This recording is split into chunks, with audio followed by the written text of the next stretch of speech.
Hola, buenas a todos y a todas. Muchas gracias por estar ahí. Nos gustaría también agradecer a la organización de Life for Kids for Red por darnos la oportunidad de hablar en esta última training capsule del año. Es un placer para nosotros y esperemos que os guste la sesión. Pasamos a compartir pantalla.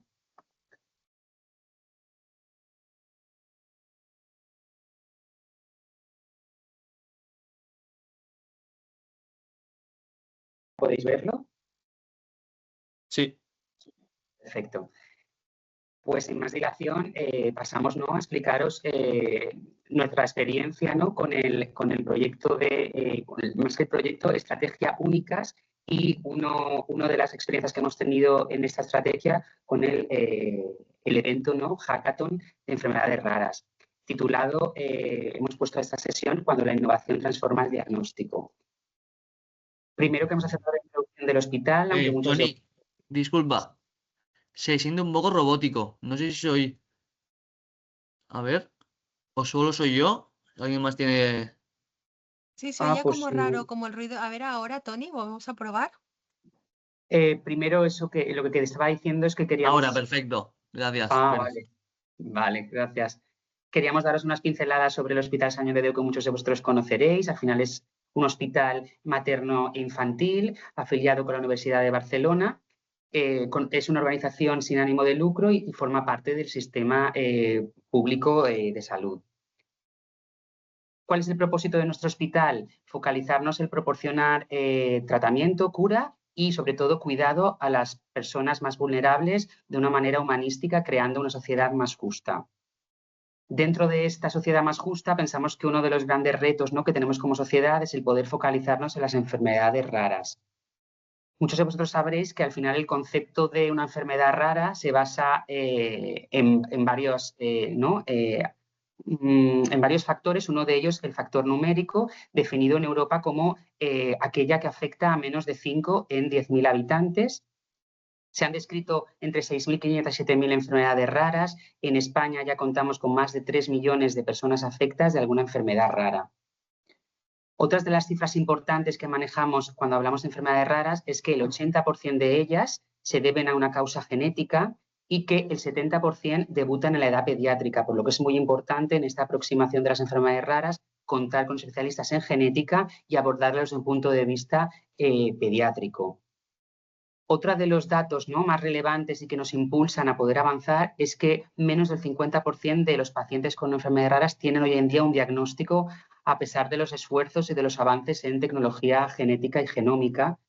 Con esta cifra nos ayuda a ver que, aunque hemos recorrido mucho camino, aún tenemos que recorrer y avanzar en muchos de los desafíos, aparte del diagnóstico. Otro dato importante es que, a pesar de, además de tener que obtener más diagnósticos, necesitamos hacerlo de una forma más precoz, más rápida, porque se describe que hay una media de 4 a 5 años de odisea diagnóstica, definido como el tiempo entre que una paciente se sospecha una enfermedad rara hasta que obtiene el nombre, ¿no?, el diagnóstico específico, sabiendo que muchos de ellos, como hemos dicho, superan esta cifra e incluso no tienen un diagnóstico. Y otra cifra no menos importante es que hoy en día solo el 6% de ellas tiene un tratamiento específico, posicionando en más de 94% de ellas sin una terapia concreta y manejándolos con un plan lo más personalizado posible, siguiendo un tratamiento sintomático, por lo que ayuda a hacernos una idea de la importancia de la investigación y en la mejora de las terapias avanzadas, emergentes y los ensayos clínicos. Toda esta evolución, todo este camino aporta diferentes retos que requieren de una atención estratégica e innovadora. Nuestro objetivo es transformar todos estos retos en oportunidades y dar soluciones que puedan contemplarse de una forma integral. Algunos de los retos que hemos comentado, ¿no?, y que están más presentes en los pacientes con enfermedades raras es el manejo de la complejidad, el tener un acceso más equitativo, que no importe, ¿no?, el código postal donde vivas y que todos puedan tener un acceso similar a poder hacerse estudios genéticos, a poder tener una valoración de una unidad especializada en genética médica, el registro muy importante de los pacientes con enfermedades raras, el uso y la generación de la información, ya que estos estudios genéticos y toda la información fenotípica de estos pacientes proporcionan una gran cantidad de información que se necesita usar y almacenar. También la coordinación entre centros. También es importante el tema de los costes y, como decíamos, el avanzar en el tratamiento y, sobre todo, diagnóstico, porque sin diagnóstico no hay tratamiento. Cuando hablamos en el Hospital Sant Joan de Déu, decimos que de estas 6.500 enfermedades raras manejamos unas 1.406 enfermedades raras y, como veis en este censo, desde 2014, cada año van aumentando el número de pacientes con enfermedades raras, superando hoy en día los 33.000 y siendo un reto muy importante para nuestro centro, que aboga por el avanzar en un manejo integral y coordinado de estos pacientes. Y no solo para el hospital, porque es un reto para la sociedad, porque aparte de que por separadas ¿no? afectan a poca proporción de pacientes, cuando las miras desde un punto de vista global afectan a muchas personas. Y aparte de ello, ocupan una serie de consultas, de visitas. Es un manejo muy complejo, incluso aquí en el hospital teniendo como más del 47% de actividad en consultas externas ocupado por pacientes con enfermedades raras. Y no solo esto, sino que al final más del 50% de los costes a nivel global se deben están relacionados con pacientes con enfermedades raras. Esto supone que tengamos que hacer una mirada y replantearnos el cómo abordar estos pacientes desde el hospital. Gracias, Toni. Aprovecho brevemente para, después de esta introducción, también agradecer a la invitación de participar junto con Toni en esta píldora y de estar con todos vosotros en esta tarde. Así que, efectivamente, ante todos esos retos que plantean las enfermedades raras, tendríamos como para muchas situaciones difíciles que plantearnos o bien aceptarlas sin propiciar ningún cambio, o bien intentar transformar para dar otra respuesta y propiciar un nuevo escenario futuro. Y precisamente en esa segunda opción en la que nos situamos a través de la estrategia de únicas que paso a explicar brevemente, ¿no? Precisamente esta estrategia nace para dar una solución a todos estos retos de las enfermedades raras, retos que no solamente son para el sistema sanitario, para la sociedad en general, sino específicamente para los pacientes y la familia, como es la existencia de una comorbilidad en la mayoría de ellas, el que, como hemos dicho previamente, el 50% permanece sin diagnóstico a pesar de todos los esfuerzos asistenciales clínicos y toda la tecnología genética y genómica, el que más del 94% permanecen sin un tratamiento específico, que son crónicas en su inmensa mayoría y que además la dispersión de casos no ayuda a poder concentrar el conocimiento y el poder atenderlos adecuadamente. Con estos retos ilustrados como pisos de una pirámide, nos planteamos la estrategia únicas desde el Hospital Sant Joan de Déu para encarar todos estos retos que plantean las enfermedades raras.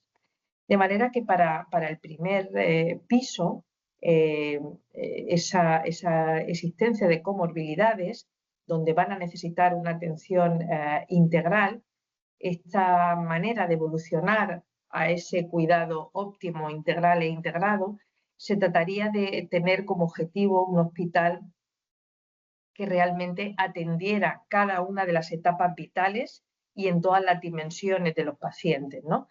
Desde ese objetivo se han creado diferentes unidades funcionales integradas que permiten por cada grupo de patologías, con la colaboración de las distintas especialidades y la coordinación a través de los gestores de casos, el propiciar que haya una absoluta coordinación entre todas las necesidades asistenciales que tiene el paciente e incluso que éstas se produzcan en el mismo espacio y en el mismo día a través del programa de One Day Care, que incluye más de 40 grupos de patología. También de todas estas unidades funcionales hemos llegado en los últimos tiempos a tener hasta 60 unidades funcionales diferentes y con un cuerpo de gestores de casos de 20 concretamente y en aumento por el excelente papel que hacen en este modelo de cuidado de 360. Además de atender lo que es el periodo asistencial activo, también existen cuidados especiales desde el ámbito paliativo y también esto concentrado en una institución asociada como es la Casa de Sofía, que pertenece al complejo y que procura que esas etapas últimas de la vida o más delicadas que estén en un entorno lo más familiar posible y menos invasivo. A su vez también dentro de este modelo de cuidado, el empoderamiento del paciente, su formación, tanto del paciente como de las familias es muy importante y la escuela de pacientes y familias ocupa uno de los lugares también destacados en esta perspectiva de modelo 360 con más de 230 contenidos diferentes.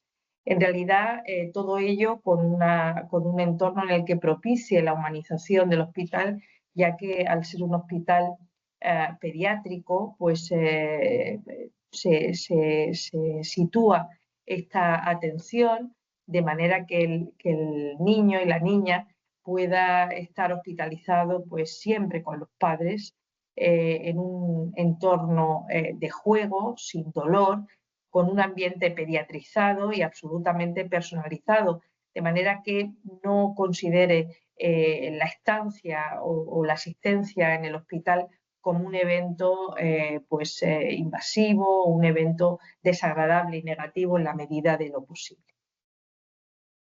También para digamos, superar ese escalón, esa dificultad que supone el diagnóstico, estamos trabajando en todo un programa de diagnóstico de precisión, hacer un hospital mucho más translacional, de manera que avancemos en todas las técnicas de genómica, metabolómica y radioómica para intentar obtener un diagnóstico más rápido, más preciso e integrado y que podamos tener una actitud mucho más predictiva, proactiva y personalizada propia de una medicina de precisión.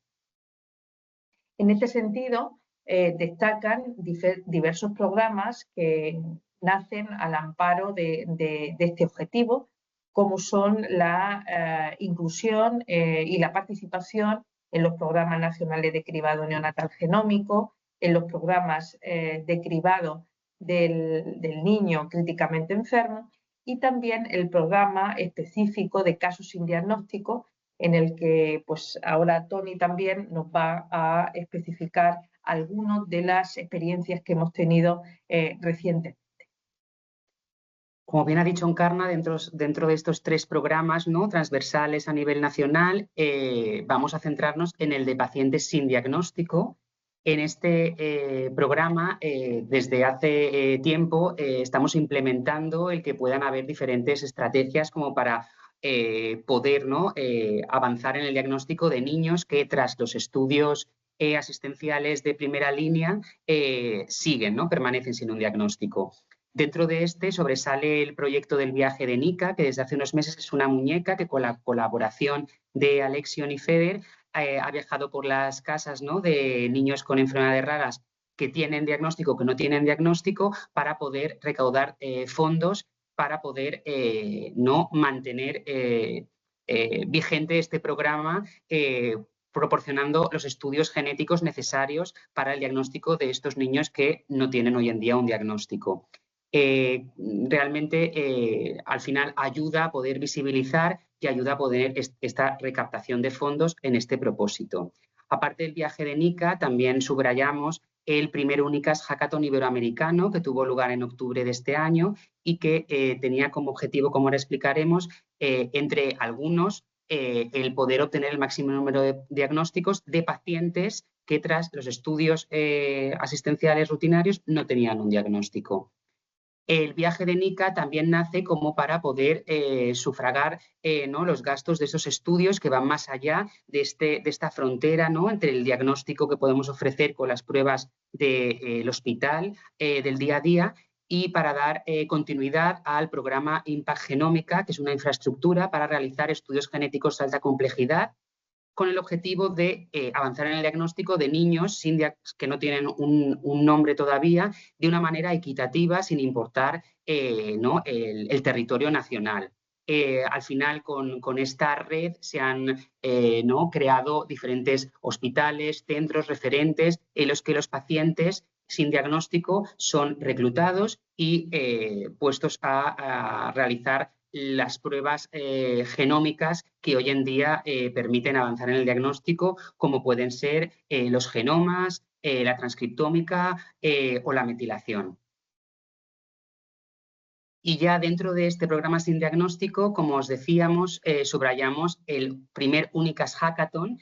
Es un evento que tenía como objetivo, como os decía, uno de ellos, el hallar el máximo número de diagnósticos en pacientes que no los tuvieran, pero no solo se queda ahí. Al final ha demostrado el aplicar nuevas tecnologías a pacientes que no habían recibido esos estudios, el poder trazar una red de colaboración entre profesionales, el poder concienciar sobre la complejidad que está relacionada en alcanzar un diagnóstico en estos pacientes, y también ha creado o ha visibilizado una nueva forma de trabajar, un modelo de trabajo coordinado, multidisciplinar, transdisciplinar, en el que como pone en la diapositiva, clínicos especializados en diferentes ¿no?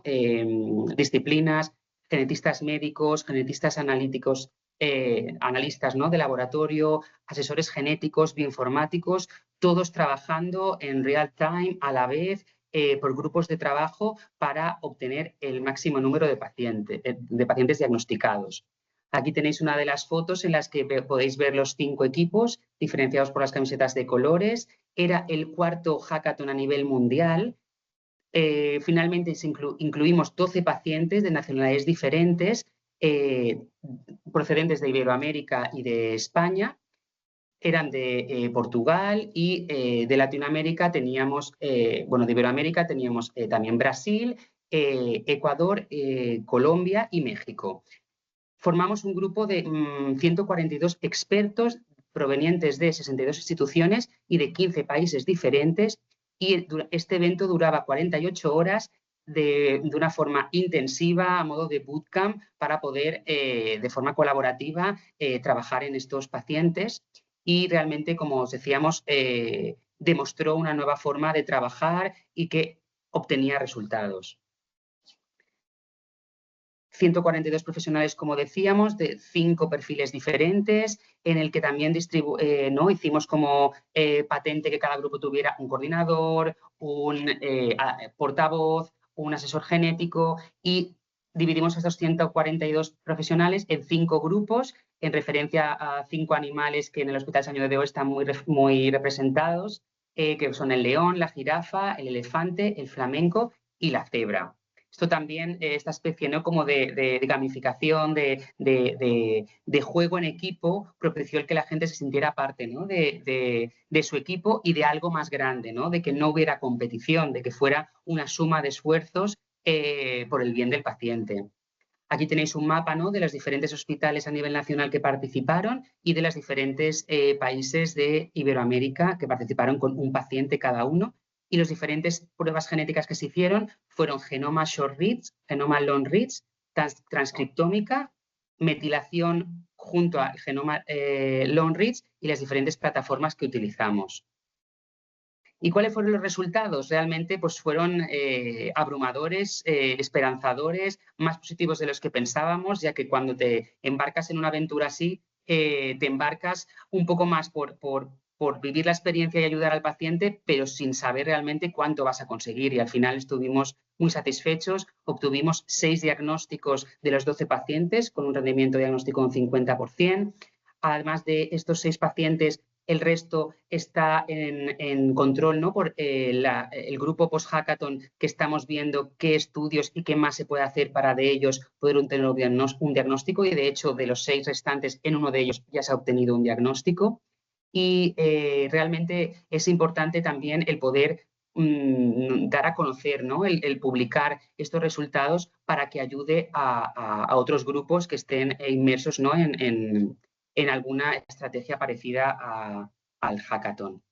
Aquí veis, ¿no? Como uno de los pacientes, de hecho el primer paciente, no olvidaremos, ¿no? Tanto Encarna, yo como los 142 personas, los gritos al final de satisfacción, ¿no? De alegría de tener un nombre, un diagnóstico que poder dar a César, un niño de Murcia, que tuvimos la oportunidad de poder conocer todos, ya que vino al hackathon el segundo día y le dimos, ¿no? El nombre a la madre, a él, y la verdad es que fue ¿no? una experiencia muy gratificante, y poder vivir en directo el impacto que tiene ayudar a las familias, ¿no?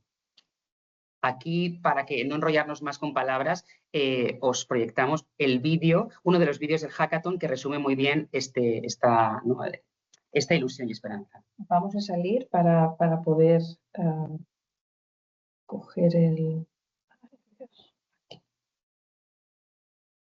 Sí, ahí estará. Ahí, primero.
Bueno, pues la verdad es que, como dice Tony, nos supuso no solamente la alegría de conseguir diagnósticos que algunos tenían prácticamente 2 décadas sin poder identificarlos, y desde el punto de vista humano fue una experiencia muy, muy emocionante, sino que además desde el punto de vista científico supuso la conexión con otros grupos que estaban trabajando en otros lugares del mundo, no presentes en el hackathon, y que incluso estaban asociando a nuevos genes enfermedades que hasta ahora no habían sido descritas. Así que el modelo de trabajo resultó ser absolutamente eficiente para lograr los diagnósticos, pero además para hacer un avance colectivo y aumentar el conocimiento de forma que los resultados pudieran amplificarse y escalarse en otros lugares del mundo a raíz de esas nuevas evidencias.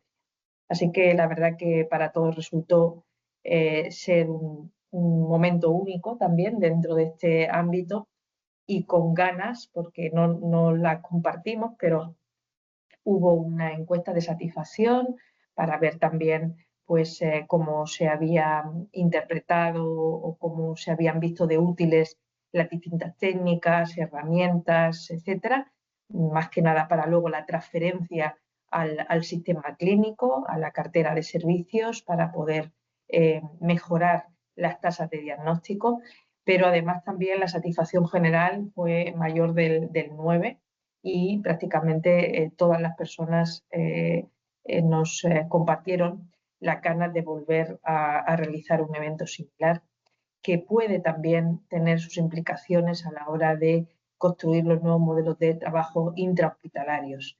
Esos son también momentos de transformación e innovación que dentro de los sistemas sanitarios pueden ocurrir para que mejoremos en la eficiencia del proceso diagnóstico. Así que bueno, seguimos y retomamos el resto de la pirámide, y otro de los retos es la necesidad de tratamientos específicos una vez diagnosticados los pacientes, que como sabemos son escasos, y para ello todo el ámbito de las terapias avanzadas es importante y se está, bueno, tenemos ahora mismo a nuestra disposición en la plataforma de terapias avanzadas en nuestro hospital, con proyectos diferentes para grupos de patologías que esperemos que, bueno, pues paulatinamente vayan cubriendo un mayor número de enfermedades que hasta ahora no pueden beneficiarse de tratamientos específicos, ¿no? Aquí un ejemplo para un retinoblastoma y utilizando una terapia innovadora a través de virus oncolíticos. Y pasamos al reto de la cronicidad, y en ese reto obviamente entra en juego herramientas de inteligencia artificial y la telemedicina que pueden hacer del hospital un hospital sin frontera física, un hospital líquido que permita hacernos llegar en cada momento a los lugares en los que está el paciente desenvolviéndose y viviendo, lo cual facilita su monitorización y disminuye también la posibilidad de complicaciones sin control. Y en ese sentido, la implementación de un Cortex, un contact center, donde se puede hacer ese intercambio de información entre los profesionales y los propios pacientes, facilita muchísimo el mejorar la accesibilidad. El hecho de tener consultas virtuales que, bueno, pues que acorten los tiempos de respuesta, y también la posibilidad de monitorizar estas enfermedades crónicas una vez conocida su historia natural y sus complicaciones, para intentar minimizarlas y tener mayor control del paciente desde la distancia. En ese sentido, tenemos bueno, pues, hospitalizados en domicilio ya prácticamente 400 pacientes, y en muchas de esas patologías los motivos más frecuentes de consulta en la puerta de urgencias han disminuido o prácticamente desaparecido por ese control diario de los principales factores que pueden desestabilizarle y el manejo inmediato que puede hacerse desde la distancia o con los dispositivos asistenciales necesarios. Así que eso es una manera también de innovar en ese terreno que beneficia directamente a los pacientes y las familias. Y en cuanto a la dispersión que supone las enfermedades raras y el reto del impacto que ello conlleva en la concentración de conocimiento, en la mayor lentitud a la hora de poder identificar diagnósticos y nuevos tratamientos, pues pensamos que lo principal es la colaboración. La colaboración no solo intrahospitalaria, sino también a nivel regional, nacional e internacional, y convertir el Hospital Sant Joan de Déu en hospital de red. En este sentido, tiene muchísima importancia las alianzas que se establezcan, y dentro de esas alianzas es fundamental la que se establece con la sociedad civil y en concreto pues con las asociaciones de enfermedades raras, con la Federación de Enfermedades Raras a su cabeza. Aquí podéis ver un poco en la imagen gráfica de cuando el director gerente del Hospital Sant Joan de Déu, el doctor Manel del Castillo, con Juan Carrión, presidente de FEDER, firmaron un convenio para impulsar lo que ahora conoceréis como la red Únicas. Este impulso conllevó distintas conversaciones a nivel ministerial para que finalmente fuera apoyado a partir del Plan de Salud Digital y con una subvención, con una financiación específica y finalista procedente de los presupuestos NECST, pues se está construyendo una plataforma federada de datos para el intercambio de información entre una red de 30 hospitales diseminados por los 17 servicios regionales de salud. Inicialmente fueron 30 hospitales los que se unieron, pero ahora cada comunidad también está conectando de forma interna a esos nodos iniciales el resto de hospitales, de manera que esperamos que esta red de Únicas pueda extenderse en los próximos años al resto de hospitales, no solo pediátricos, como es esta red en su implementación inicial, puesto que, como Tony nos compartió al principio, el 70% debutan en la infancia y eso era importante para controlar como primer paso esa población, pero efectivamente tenemos que mirar más allá y en ánimo de equidad y no dejar nadie atrás, pues toda la población adulta con enfermedades raras debe también poder atenderse de la misma manera. Esta red lo que propiciaría sería el que viajaran los datos y no los pacientes para acelerar los diagnósticos e identificar nuevos tratamientos. La plataforma terminará su implementación en junio de 2026 y mientras tanto se están trabajando desde el ámbito funcional diferentes grupos en los distintos momentos del viaje del paciente, desde la etapa de diagnóstico, de seguimiento, de tratamiento, para obtener, digamos, los mejores beneficios en esa vivencia del paciente y de la familia. Además de esa alianza entre hospitales en esta primera red llamada Únicas, una red de medicina personalizada de precisión pediátrica con espíritu escalable, como hemos comentado antes, también está la alianza con los centros de investigación, puesto que también la frontera entre la asistencia y la investigación en enfermedades raras es muy porosa y rápidamente vamos obteniendo esos datos que vamos implementando en la práctica clínica, como bien ha explicado Tony respecto al hackathon y las nuevas técnicas. Desde ese punto de vista y también estando en estos momentos hablando de innovación, si cualquiera del público está interesado en explorar oportunidades para colaborar con la innovación, pues desde el departamento del hospital y O4Kids, pues se puede contactar en estos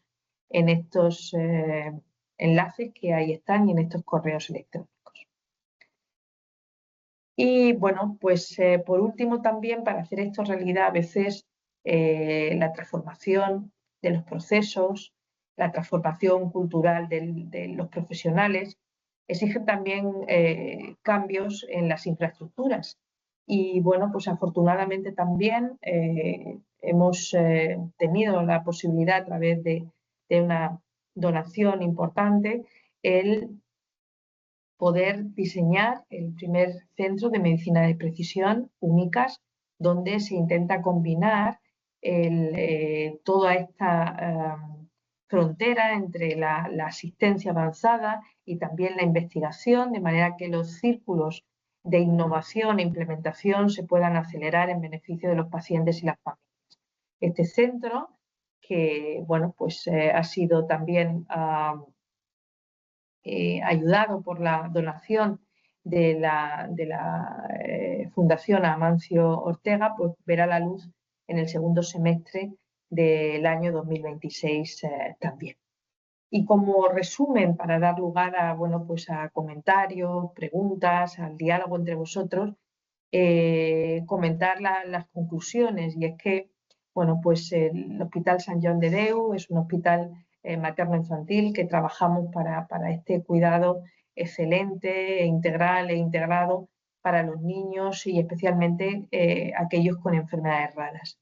Que nos sentimos orgullosos de, junto con FEDER, haber propiciado esta red de únicas que actualmente coordina el Ministerio de Sanidad y que incluye 30 hospitales diferentes de los 17 servicios de salud y que, bueno, pues puede ser no solo la esperanza para el ámbito pediátrico, sino también para las enfermedades raras a lo largo de la vida. Que al final, únicas, Sant Joan de Déu, más que un proyecto, es una estrategia en la que confluyen más de 20 proyectos diferentes en cada uno de los pisos de esa pirámide y es un nuevo modelo innovador de organización de la asistencia para mejorarla de acuerdo a las necesidades de los pacientes y las familias y también con la idea de no dejar a nadie atrás. Uno de los principales retos hemos visto que lo constituye el diagnóstico y desde luego el implementar un programa de casos sin diagnóstico es una necesidad y una obligación como institución. Y bueno, que el primer Unicas Hackathon nos ha demostrado éxito en los resultados, pero también el que una nueva forma de trabajo puede ser muy útil para ir cerrando esa brecha que actualmente estamos viviendo y que sufren los pacientes, algunos de ellos sin poder esperar a un diagnóstico, puesto que su tiempo de vida es limitado. Y en general, pues compartir que efectivamente con nuestro trabajo y que con nuestras ideas consideramos a los pacientes y las familias en el centro de nuestras acciones y, lógicamente, con una mirada global hacia la equidad. Muchísimas gracias por la atención y, bueno, pues abiertos ahora a vuestras preguntas y comentarios. Vamos de compartir, ¿no?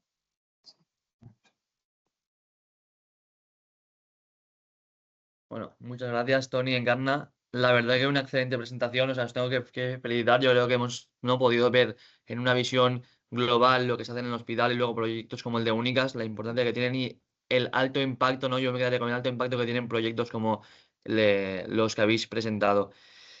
Bueno, ahora animo a la audiencia, si alguien tiene alguna duda, por favor, aprovechad. No siempre tenemos la suerte de contar con dos grandes profesionales como son Encarna y Toni. Entonces, bueno, si alguien tiene alguna pregunta, se puede desmutear y feel free.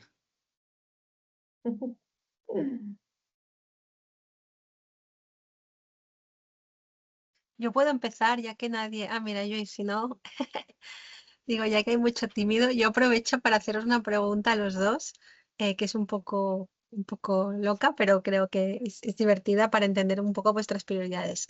Si tuvierais una varita mágica y pudierais resolver un problema, problema que tengáis ahora que para vosotros sea prioriarios en la atención del paciente con alguna enfermedad rara, ¿cuál sería?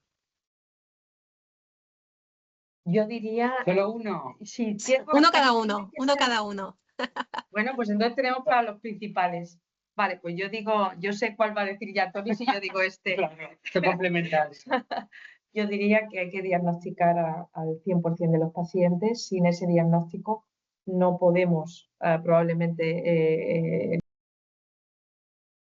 que va a decir con la varita mágica Toni, y tampoco podemos prevenir nuevos casos en la familia, porque hay que tener en cuenta que el 80% son genéticos. En la medida que nos retrasamos en el diagnóstico, estamos impactando al paciente, pero también a la familia, porque a veces llegamos a un diagnóstico, o a veces incluso no, con 2 o 3 afectados en la misma familia. Esto nos ha pasado también, puede contar Toni ahora con el siguiente reto, quizá uno de los ejemplos del hackathon, y por tanto sin diagnóstico no vamos a poder tratar con aquellas terapias específicas, identificar nuevos tratamientos si no existen, ni tampoco prevenir nuevos casos. Y ese sería mi varita mágica. Total, yo creo que al final serían deseos secuenciales porque tenemos que saber que al final el tratamiento parte de tener un diagnóstico. Entonces, cuando consiguiéramos el deseo de Encarna, pues yo pediría, ¿no? El acceso a que todos los pacientes pudieran tener la opción de tratamiento, ya que realmente, como decíamos, las cifras son escandalosamente escasas en cuanto a que solo el 6% de ellos tengan un tratamiento específico, a pesar de los avances, de los ensayos. hace unas 2 semanas tuvimos como una noticia, ¿no?, en un artículo que iluminaba, ¿no?, de esperanza un poco el tema de las terapias génicas, ya que parecía la opción de que ya no tuviera que realizar las terapias génicas personalizadas a cada paciente, ¿no?, sino que hubiera como una forma de trabajar en la que se pudiera, ¿no?, de forma transversal avanzar en las terapias de varias enfermedades genéticas a la vez. Y esto fue como un hito, que es lo que tenemos que ir compartiendo, ya que, claro, ir una por una está muy bien, pero se tiene que buscar ir más allá, ya que estamos hablando de eso, de que se tiene que avanzar por lo que serían los 2 deseos principales, además de llegar al máximo número de pacientes, ¿no? Pues el acceso sería como el mini deseo inicial. Para poder diagnosticar necesitamos llegar a todos, ¿no? Entonces el acceso equitativo también sería la tercera varita, si fuera. Antes de dar paso a Lluís, si quieres, Sofía, mencionamos una cosa. Igual que ahora mismo el diagnóstico se ha revolucionado cuando el abordaje lo hemos hecho de manera masiva, recordemos que hace muy pocos años teníamos que ir de gen a gen, en más de 20.000 genes diferentes que hay asociados a enfermedad. El hecho de incorporar la tecnología de secuenciación masiva nos está haciendo avanzar de forma exponencial. Y esto mismo, con lo que acaba de decir Tony, hasta ahora estábamos un poco enfocados a ese tipo de terapia que va a ir desarrollándose en función de cada enfermedad. Si imaginamos que hay casi 7.000 enfermedades, pues realmente van a pasar varias vidas hasta llegar al final, ¿no? Esta aproximación conjunta son las que necesitamos, ¿no? Identificar aproximaciones por grupos de enfermedades que pueda dar un salto realmente cuantitativo y cualitativo a la situación que ahora mismo muchos pacientes y familias están viviendo de realmente pues escasa esperanza, porque a veces pues la historia natural está limitada, ¿no? Pero, y ahora le doy paso a Lluís, pero y entonces, viendo esta situación, o sea, y sabiendo la disponibilidad que hay al día de hoy de tecnologías, ¿cuál creéis que es el problema porque esto no esté sucediendo? ¿Es un tema de datos, ¿no? De que realmente no tenemos suficientes datos, o qué creéis que es lo que podría hacer generar el cambio, ¿no? En que se pudiera hacer este diagnóstico más masivo con todas las herramientas que tenemos ahora? Bueno, desde luego, lo hemos dicho también en cuanto a la estrategia. Los datos de calidad y la colaboración internacional entre los distintos grupos clínicos y básicos, e incluso pues perfiles que antes no se tenían en cuenta, ¿no? Porque es verdad que ahora mismo hay equipos que vienen desde la física, las matemáticas, que están aportando los tratamientos, la ingeniería. Es decir, que al final es esa visión complementaria, rápida, compartición de datos, problemas. Es decir, tenemos que abrir muchísimo la mente y ser capaces de trabajar de esta forma innovadora, de forma conjunta, y teniendo como referencia la mayor cantidad de datos y lo más fiables posible, ¿no? Claro. Muy bien, gracias a los dos. Muchas gracias. Yo casi que me habéis respondido a través de esta conversación que habéis mantenido. Os iba a preguntar justamente qué reto es este de formar parte de Únicas, y de que si tenéis mucho reto a nivel de compartir datos entre los diferentes centros, o sea, los datos clínicos de los pacientes, que sabemos que pertenecen al paciente aquí en Europa, ¿no? ¿Cómo se puede compartir entre los diferentes centros para que puedan facilitar este tipo de diagnósticos y diferentes tratamientos? Si es un reto, si lo estáis solucionando a través de crear el European Health Data Space en pediatría o algo así. No sé si nos podéis comentar algo en esto. Es verdad que, como bien sabéis muchos, el espacio de datos sanitarios es algo absolutamente reciente, pero es un marco que nos permite bastante acción, ¿no? Tenemos como antecedente Impact Genómica, en el que se estuvo trabajando. Impact Genómica, que ha mencionado Tony, es este programa nacional ligado a investigación que permite acceder a estudios genéticos avanzados en casos sin diagnóstico, y donde se estuvo más de un año trabajando en los consentimientos informados que tenían en cuenta toda la normativa del Espacio Europeo de Datos Sanitarios, y en donde se diferenciaban dos usos. ¿no? Que eso es lo principal que también nos plantea este European Health Data Space. Y es el uso primario y secundario de datos. El uso primario en el que los pacientes comparten para la asistencia y el uso secundario donde se comparte para investigación. Realmente la mayor parte bueno, yo diría que casi todos los pacientes, no conozco en realidad casi ningún paciente que en esta situación de búsqueda de diagnóstico, por ejemplo, limite la compartición de sus datos. Es verdad que suele querer que se compartan para intentar obtener ese diagnóstico que no tienen.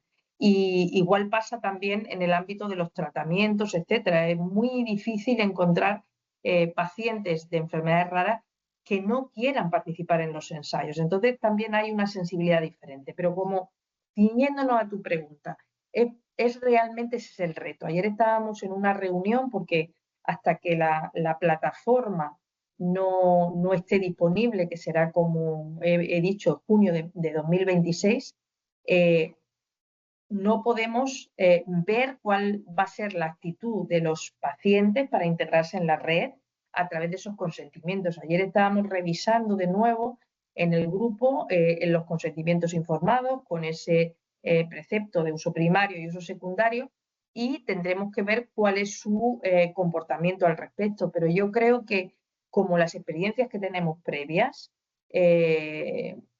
primará, bueno, confiarán en que lógicamente se hace todo con la normativa adecuada y teniendo en cuenta las limitaciones que plantea el espacio de datos sanitarios y lógicamente primará su deseo de poder tener respuestas a los principales retos que están viviendo, ¿no?